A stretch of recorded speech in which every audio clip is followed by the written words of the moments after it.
সংবাদ সবাইকে স্বাগত জানাচ্ছি আমি ফিরোজ তোহা। শুরুতে সংবাদ শিরোনাম। শুরুতে জানাবো এই মুহূর্তে হাতে পাওয়া সর্বশেষ গুরুত্বপূর্ণ আপডেট বাংলা সংবাদ।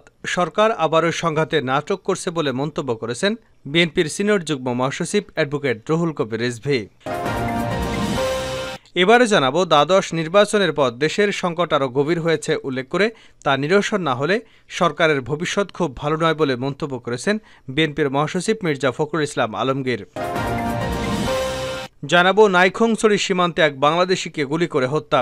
বান্দরবানের নাইখংছড়ি সদর ইউনিয়ন সীমান্তের ৪৮ নম্বর পিলারের ওপারে আরাকান আর্মির গুলিতে আবুল কালাম ২৮ নামের এক বাংলাদেশি যুবক নিহত হয়েছেন। এদিকে ভারতের আধিপত্যের বিরুদ্ধে বিএনপির আন্দোলন চলবে বলে উল্লেখ করেছেন বিএনপি চেয়ারপারসনের উপদেষ্টা জয়নুল আবেদিন ফারুক। এবারে থাকছে দেশের দুর্নীতি একদিনে তৈরি হয়নি উল্লেখ করে নৌপরিবহন প্রতিমন্ত্রী খালিদ মাহমুদ চৌধুরী বলেছেন, সরকার দুর্নীতিতে জিরো টলারেন্স নীতি অনুসরণ করে। বাংলাদেশের কারাপশনটা একদিনে তৈরি হয়নি। জাতির পিতা হত্যাকাণ্ডকে রাষ্ট্রীয়ভাবে পৃষ্ঠপোষকতা করার মধ্য দিয়ে মূলত দুর্নীতিকে পৃষ্ঠপোষকতা করা হয়েছে। এবং সর্বশেষ জানাবো আন্তর্জাতিক সংবাদ। বিক্ষোভে পুলিশকে পিটিয়ে হত্যা, এর পেছনের কারণ কি? পাকিস্তান অধিকৃত কাশ্মীরে গত শুক্রবার থেকেই উত্তেজনা চলছে। অত্যাধিক রাজস্ব, মূল্যবৃদ্ধি ও বিদ্যুৎ সংকটের জেরে সেখানকার বাসিন্দাদের মধ্যে অসন্তোষ দীর্ঘদিনের।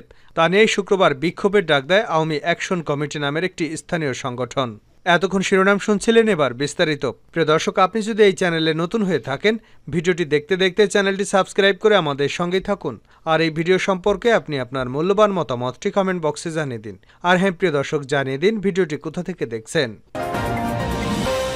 আবারও সংঘাতের নাটক করছে সরকার, রিজভী। আবারও সরকার সংঘাতের নাটক করছে বলে মন্তব্য করেছেন বিএনপির সিনিয়র যুগ্ম মহাসচিব রুহুল কবির রিজভী। রোববার বিকেলে নয়াপল্টনের দলের কেন্দ্রীয় কার্যালয়ে এক সংবাদ সম্মেলনে এমন অভিযোগ করেন তিনি। রোববার বিকেলে রুহুল কবির রিজভী বলেন, ক্ষমতাসীন আওয়ামী লীগ সরকার দেশ পরিচালনায় সম্পূর্ণভাবে ব্যর্থ এবং জনবিচ্ছিন্ন।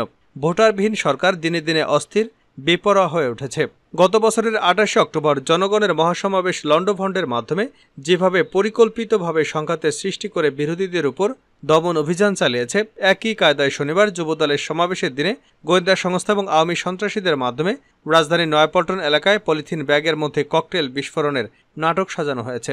তিনি বলেন, গত বুধবার আওয়ামী লীগ ভার্সেস আওয়ামী লীগ উপজেলা নির্বাচনের ভোটকেন্দ্র বর্জনের মাধ্যমে জনগণ শেষ পেরেক ঢুকিয়ে দেওয়ার পর সরকার আবারও উদ্ভ্রান্ত হয়ে উঠেছে। উপজেলার মতো স্থানীয় সরকার নির্বাচনও প্রমাণ হয়েছে একেবারেই জনপ্রিয়তা শূন্য হয়ে গেছে আওয়ামী লীগ। একটি দল নিজেদের কর্মদোষে ধ্বংস এবং নিশ্চিহ্ন হওয়ার একটা বড় লক্ষণ। রিজভী বলেন, গত শুক্রবার আওয়ামী লীগের সাধারণ সম্পাদক ওবায়দুল কাদের হুঙ্কার দিয়ে বলেছিলেন, বিএনপি এবার নৈরাজ্য করলে আগে তো একটা শিক্ষা দিয়েছে, এবার ডাবল শিক্ষা দেব, আমরা বসে নেই। ওবায়দুল কাদের সাহেবরা ডাবল শিক্ষা দেওয়ার ঘোষণার পরই আওয়ামী লীগ নৈরাজ্য, সন্ত্রাস ও অরাজকতা করার এজেন্ডা নিয়ে মাঠে নেমেছে। তারাই নয়াপল্টনে পলিথিনের ভেতরে ককটেল রেখে এক ভবঘুরে কিশোরকে আহত করেছে। তাকে চিকিৎসার জন্য নিয়ে যায় পুলিশ। তারা পরিকল্পিতভাবে আরও নৈরাজ্য সহিংসতা করতে পারে বলেও জনগণ সন্দেহ করছে। তিনি বলেন, নিপীড়ন নির্যাতনের মাধ্যমে বিরোধী দলকে নির্মমভাবে দমন করবার জন্য নিজেরাই নৈরাজ্য সন্ত্রাসের মাধ্যমে একটি পরিকল্পিত অরাজকতা সৃষ্টি করছে জনবিচ্ছিন্ন সরকার। উদ্দেশ্য হল বিদ্যমান পরিস্থিতির ফায়দা লুটে বিএনপি তথা গণতন্ত্রের পথের শক্তির উপর হামলা, মামলা এবং গণগ্রেপ্তার অব্যাহত রাখা। নির্বাচনের পর সংকট আরও গভীর হয়েছে মির্জা ফখরুল। দ্বাদশ সংসদ নির্বাচনের পর দেশের সংকট আরও গভীর হয়েছে উল্লেখ করে তা নিরসন না হলে সরকারের ভবিষ্যৎ খুব ভালো নয় বলে মন্তব্য করেছেন বিএনপির মহাসচিব মির্জা ফখরুল ইসলাম আলমগীর। রোববার দুপুরে গুলশানে চেয়ারপারসনের কার্যালয়ে এক সংবাদ সম্মেলনে দেশের বর্তমান পরিস্থিতি তুলে ধরতে গিয়ে বিএনপি মহাসচিব এ মন্তব্য করেন। তিনি বলেন, একটা কথা আমি বলতে চাই, ওনাদের একটা ফলস ধারণা তৈরি হয়েছে, তারা ওভারকাম করেছে। আমি বলবো সংকট আরও গভীর হয়েছে। বিগত নির্বাচনে আওয়ামী লীগের সংকট আরও গভীর হয়েছে, সরকারের সংকটও আরও গভীর হয়েছে। সরকারকে সতর্ক করে দিয়ে বিএনপি মহাসচিব বলেন, আপনারা যদি এখনও সেটা উপলব্ধি করতে না পারেন, সংকট নিরসনের চেষ্টা না করেন, তাহলে ভবিষ্যৎ তাদের জন্য খুব ভালো নয়। নাইখংছড়ি সীমান্তে এক বাংলাদেশিকে গুলি করে হত্যা। বান্দরবানে নাইখংছড়ি সদর ইউনিয়ন সীমান্তের ৪৮ নম্বর পিলারের ওপারে আরাকান আর্মির গুলিতে আব্দুল কালাম নামের এক বাংলাদেশি যুবক নিহত হয়েছেন। রোববার সকাল ৯টায় মিয়ানমারের সেলিরঢালা নামক এলাকায় ঘটনা ঘটে। নিহত আবুল কালাম উপজেলার সদর ইউনিয়নের ৯ নম্বর ওয়ার্ডের বামহাতিরছড়া গ্রামের মৃত বদিউজ্জামানের ছেলে। স্থানীয়রা জানান, আবুল কালাম সহ স্থানীয় কয়েকজন যুবক ভোরের দিকে গরু আনতে অবৈধভাবে মিয়ানমারের ভেতরে গিয়েছিলেন। সকালে ফেরার পথে গুলিতে মৃত্যু হয় আবুল কালামের। বিষয়টি নিশ্চিত করেছেন নাইক্ষ্যংছড়ির সদর ইউনিয়ন চেয়ারম্যান মোহাম্মদ নুরুল আফসার ইমন এবং ৯ নম্বর ওয়ার্ডের মেম্বার শামসুল আলম। তিনি জানান, আমার ওয়ার্ডের বামহাতির ছাড়া এলাকার এক ব্যক্তিকে মিয়ানমারের অভ্যন্তরে গুলি করে হত্যা করা হয়েছে বলে জেনেছে। তার লাশ দেশে ফেরত আনার চেষ্টা চলছে। নাইক্ষ্যংছড়ি উপজেলার নির্বাহী অফিসার মোহাম্মদ জাকারিয়া মুঠোফোনে একাধিকবার কল দিলেও তিনি রিসিভ করেননি।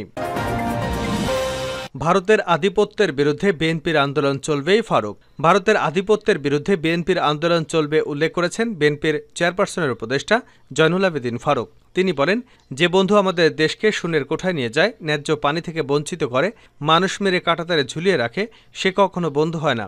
তারা বিনা কারণে সীমান্তে আমাদের দেশের মানুষকে হত্যা করে যাচ্ছে। এটা আর হতে দেওয়া হবে না।